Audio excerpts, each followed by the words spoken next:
G'day. This week it's all about getting high and also how high do you want to get. So yeah, sure, I've been high in Australia, but America, different level, especially Colorado. In fact, I wasn't an hour into Colorado when I had the opportunity to go pretty high, just out of parachute, but I didn't have the time. Probably one of my favourite places would have been Aspen, but I couldn't afford to stay there. So I'm finally in a little place called Estes Park, which is the base of the Rocky Mountains, and getting high there, that's a whole different level. Now you might have to pay $2, but I think it's worth it. So let's go.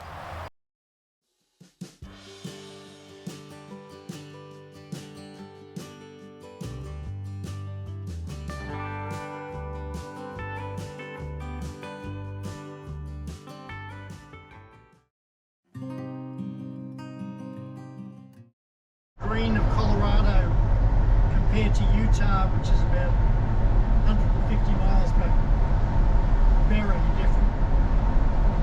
Here's a question for me. Is this the Blue Ridge Mountains that they talk about in Country Road song? Blue Ridge Mountains, Shenandoah River. Good morning, top of the morning to you. Just thought I'd share this one with you. Now I'm in Colorado, and I'm actually in a place called Parachute. Great little town, and I found it on one of my apps to actually get here. And as you can see, I've got the Colorado River running by me. Last night there was 4 of us here, and plenty of room for all of us. It's a little bit small, but everything that I needed. Love the sound of the running water. There's a little picnic table there as well, and probably about 5 miles out of town. So if you get the opportunity, check this place out.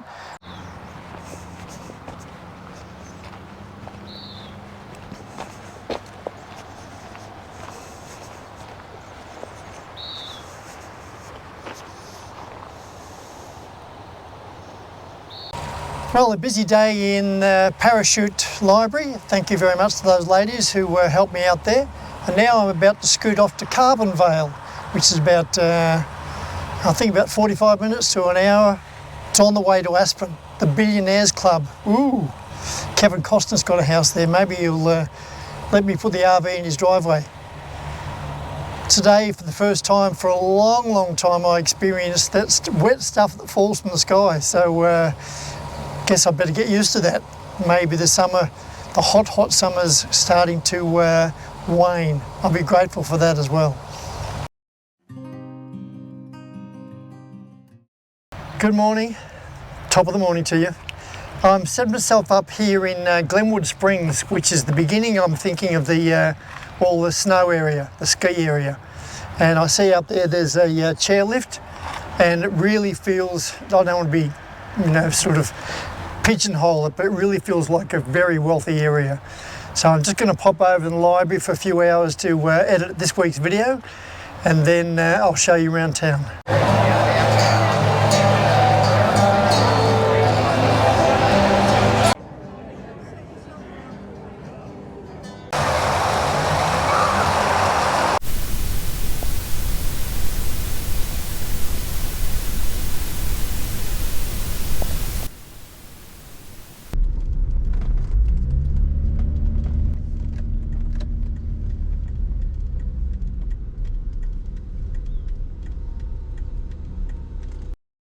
While I think of it, the reason that a lot of the Californians and even some of the Colorado cars don't have a front number plate, because they don't like the look of it, so they take it off to make it look better.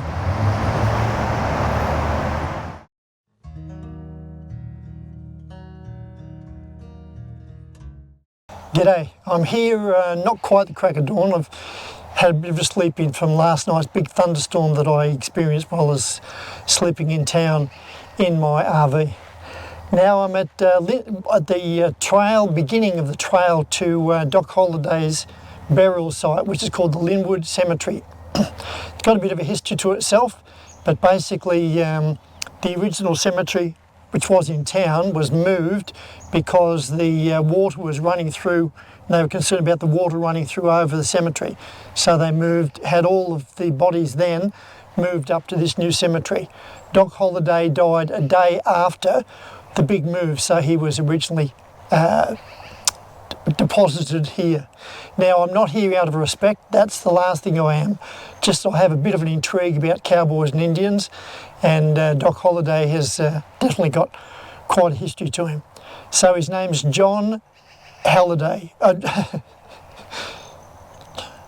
So his name is John Henry Holliday, but he was called Doc because he was actually a doctor. He was a dentist, and he left all that dentistry to go become a deputy to chase out some bad boys, and well, the rest I guess is history.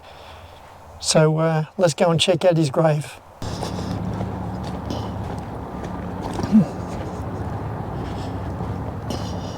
Spoiler alert, now I'm actually standing in front of, allegedly, in front of John Henry Holliday's grave.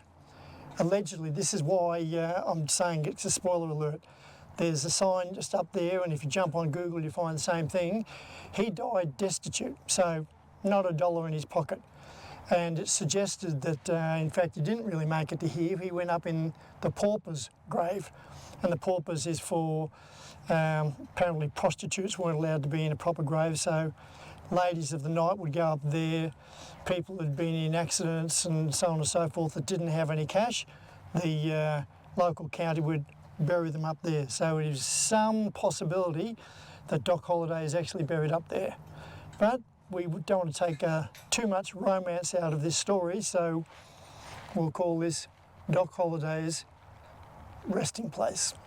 I'm in Glenwood Springs, and I'm on the corner of 82, which is Grand Avenue, and 8th Street, so it's worth coming here. First of all, you've got the tourist information, they call it visitor information across the road, Monday and Friday, and behind me is the store to sell Western gear. Seriously, it's next level. And downstairs, they've got a museum, free museum, that's dedicated to Doc Holliday and all of his bad boys. So you might want to check that out if you get to Glenwood Springs.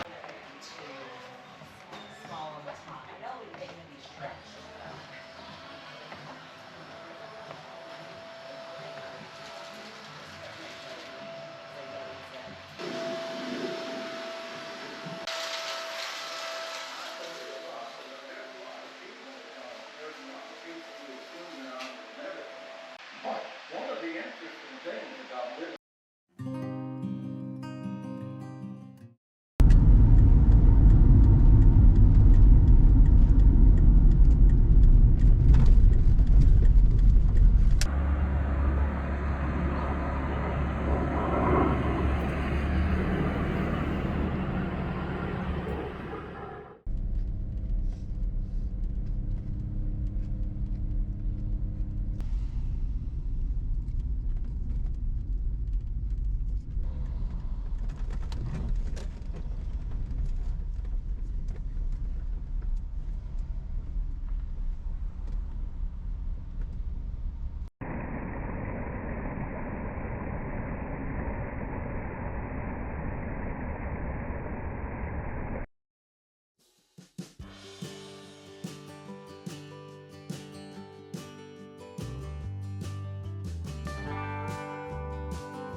Skinny road.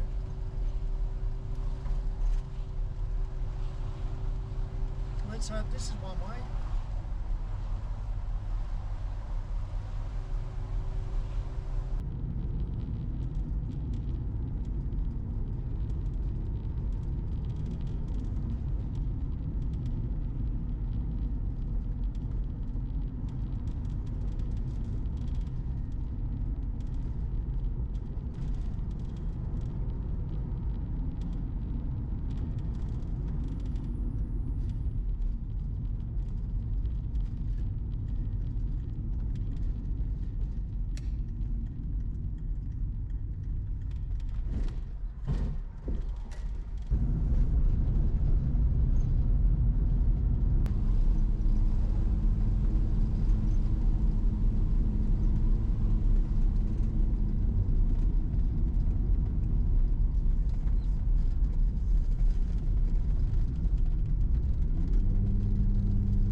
It's funny, I'm always waiting for people to finish their dialogue or their music or their own little films.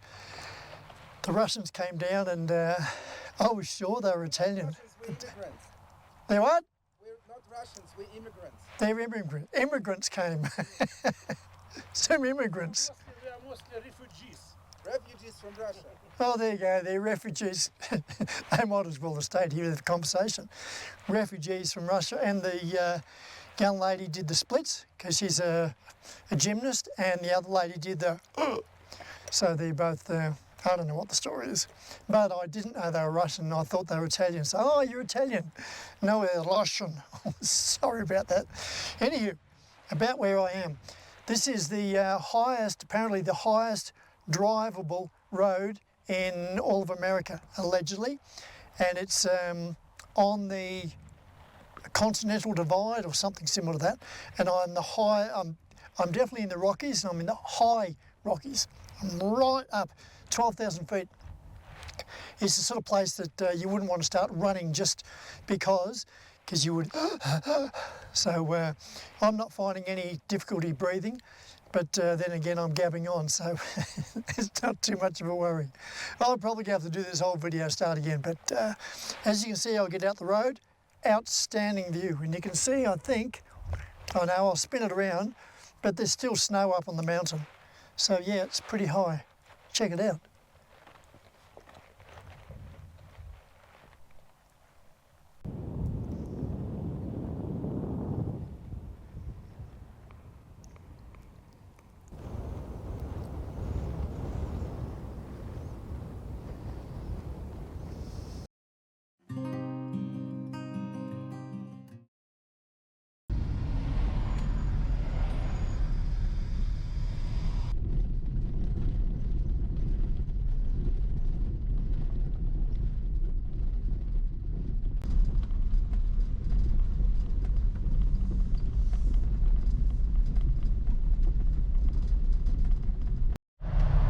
Check out that trail on the right hand side. It's almost 2 car lengths long, and I'm assuming it's being towed by a very powerful V8. So it's got twin wheels on the back there. I think that on the trailer, that's the only bit.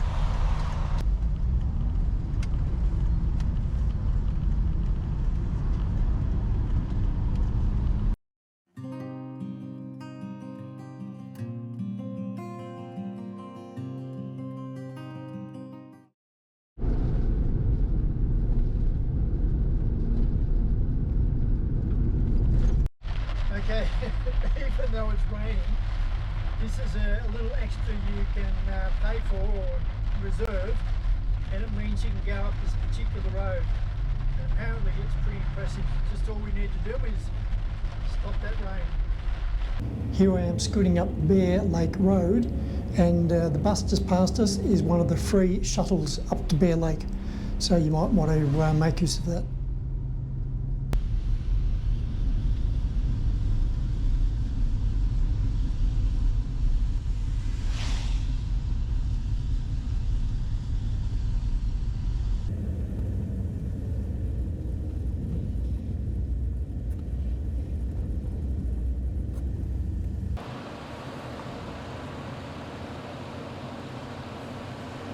Okay, you don't often get that close or this close to a deer. Now, I've got to be careful of the time of year.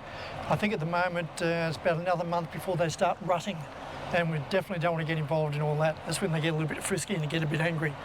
But general rule of thumb is you're supposed to be able to put your thumb straight ahead, and if you can't see the animal, then that's how close you should be. Ooh, too close.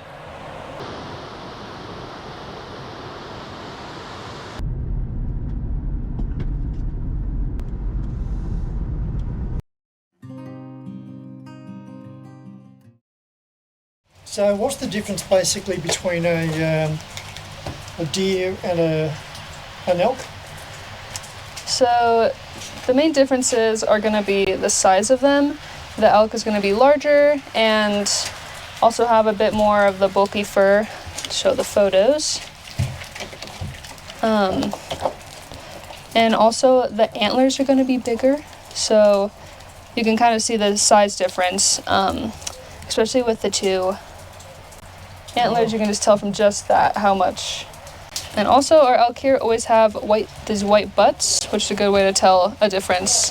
The antlers grow about an inch or two a day if they're eating well, and that goes for a period of like a few months while they are growing them so that they can get all nice and big for their mating season. And how they do that is they have this fuzzy stuff called velvet that they like have it grow on it, and it just protects the blood vessels that are bringing all that nutrients to the bone so that it can keep on growing. And if you take a good close look at it, you can actually see where the ridges are of like where the blood vessels were. Oh, wow.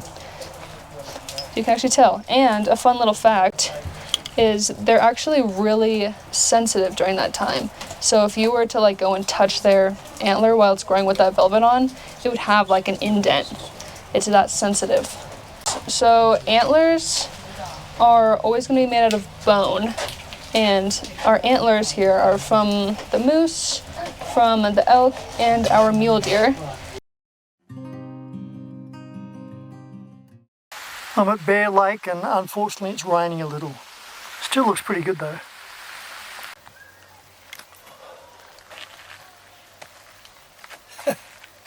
I didn't bring a tripod, so it's sitting precariously on a rock. A lady just passed me, said I look like a mountain man. Now I'm taking that as a compliment. But there you've got it. A bit of a better look at the Bear Lake. Quite impressive, even though it's a little bit wet.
It's not a good time of the day to be doing this, but that's just when I ended up here. So you can see the light on the mountains, which look fantastic, and lots of tourists coming and going, so I'm trying to keep the background noise to a bit of a minimum. So that's 12,000 feet, and apparently if you walk to the tundra, now the tundra is it's kind of like wildflowers and a bit of moss. I can't tell you exactly, but someone explained it a little bit like that. And there's a car here called the Tundra, so that's interesting. Anywho, what I'm going to do is, without gibbering on, I'm going to stop and I'll just show you a bit of a look around. It is pretty amazing up here.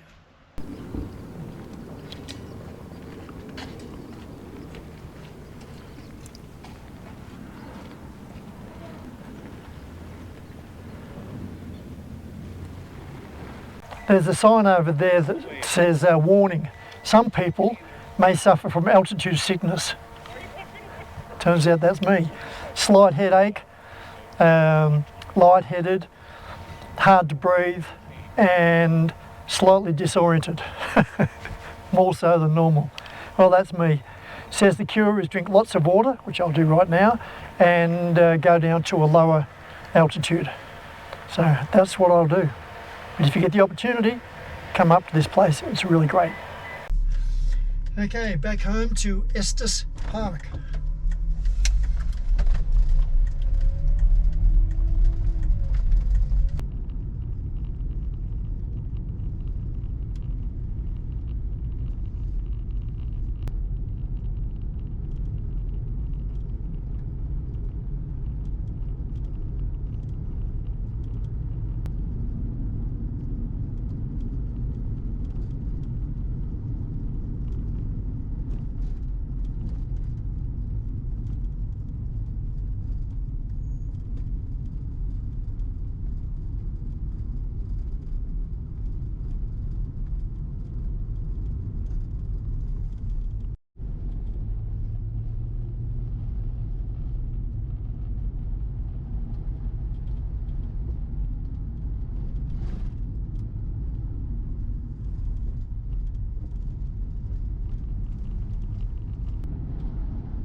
deer thing.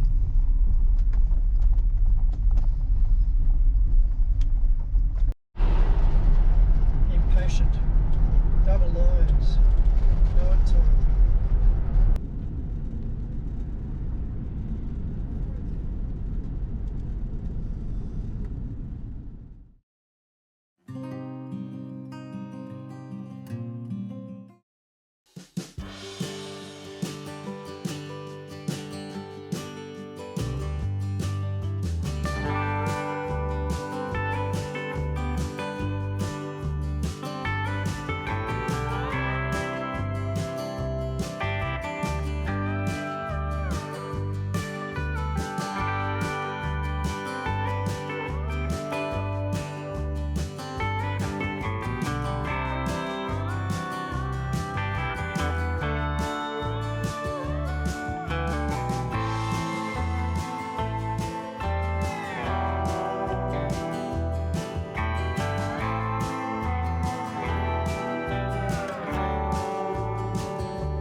Well, there you have it. A couple of weeks in Colorado. Loved every minute of it.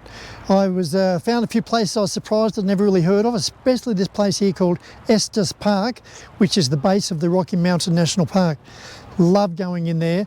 Now in Estes Park, I'm seeing deer everywhere, and it's not like a rare occurrence.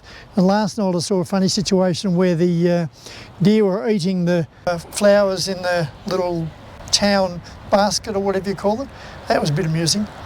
And now I'm just about to head off to the big one up in Jellystone Park with Yogi Bear and Boo Boo. So that'll be a whole lot of fun, and a bit of a trek as well. Now, if you found the video useful, helpful and or entertaining, please give it a thumbs up. If you haven't already subscribed, I'm sure you will one day. And if you think the video is worth sharing, that too would be great. And until next time, this is Paul Wheel Drive, signing off.